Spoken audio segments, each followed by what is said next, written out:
Live in Hanoi, Vietnam. Our coverage continues now. President Trump arrived just about 45 minutes ago for his second summit with the North Korean leader Kim Jong-un, a matter that is so pressing.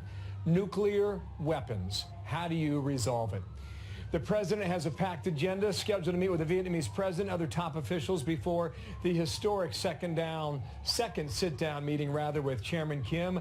That will happen about 24 hours from now. I want to bring in Republican Congressman from Florida, Michael Waltz. And, sir, thank you for being with us on this program now live from Hanoi. I just want to read you the president's quote from the other day. "I'm in no rush for speed. We just don't want testing," end quote. Where does it go from there then, sir? Well, Bill, I think it's worth remembering that, war, and reminding everyone that war on that peninsula, which would certainly involve the Chinese military, would be absolutely horrific. And I commend the president for trying something that so many other administrations have kicked the can down the road on. But we do have, I think, two big disconnects. One is the timeline. And I would remind everyone that Secretary Pompeo, when he was head of the CIA, said time was not on our side, that the North Koreans were marching towards a fully capable ICBM in the next year. Well, that was a year and a half ago. So I am in a rush for the North Koreans to come to the table with something very concrete, including a full accounting of their program. And that's what I want to see coming out of this summit before we make any more concessions. What's remarkable about that, the full accounting, is we don't even have a list of their nuclear assets just yet. I mean, if you really get into the details of these negotiations, you have to dive deep, Congressman, to try and figure out a way forward. Now, their idea of denuking is different from our idea. And our idea of denuking is different from theirs. Well, what they want is the United States government, which operates this nuclear umbrella that protects South Korea and protects Japan, is to go neutral and pull out. We want him to end his program, quit enriching uranium, and hand over 20 to 60 nuclear warheads they already have. That is a long way to go, sir. How do we have a very long way to go. And I think the crux of the disconnect here is denuclearization does not mean, at least in my mind, a freezing of the program, which is where we are now, and I think the administration deserves credit for that. But denuclearization is a destruction of the program, and what I don't want to see is us to leave the program intact that can be turned back on again years from now if the North Koreans don't like the way things are going.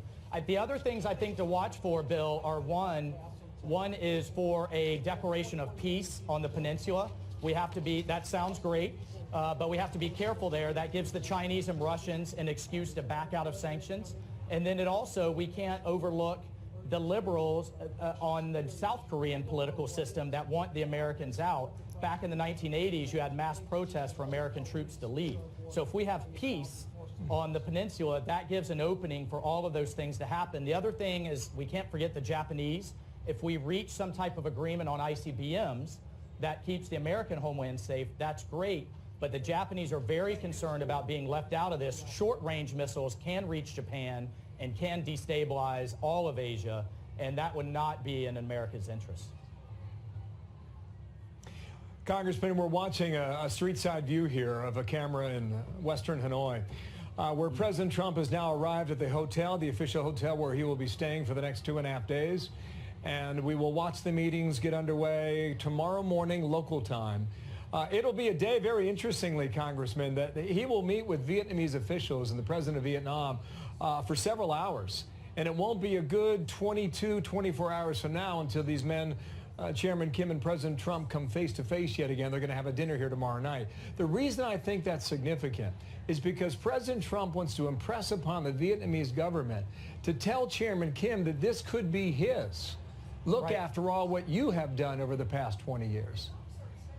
Well, I think that's absolutely right. He is putting a brighter future on the table for the North Korean people, which, are barely surviving day to day. That is, I think that's a viable path. The key here, as you pointed out in the beginning, is the timing. And what we need to see from the North Koreans before we relax an inch on sanctions. Remember, the only reason that we are at the table at this point is because the administration with Nikki Haley at the UN did a fantastic job of tightening down on the North Korean economy. That's what drove them to the table, but we have to keep that pressure on Okay. in order for them to give up something that he does not want to give up. He believes his regime depends on having a nuclear umbrella, and we need to make him convince him that if you achieve that nuclear weapon, it will mean the destruction of your regime. And that's, you're right, we have a long way to go to get there. Thank you, sir. Michael Waltz there from Capitol Hill. We'll watch it for you, sir. Thank you for coming on today. And ultimately, you need verification. To do that, you have to have inspectors on the ground. That's another part of this difficult negotiation. Thank you, sir.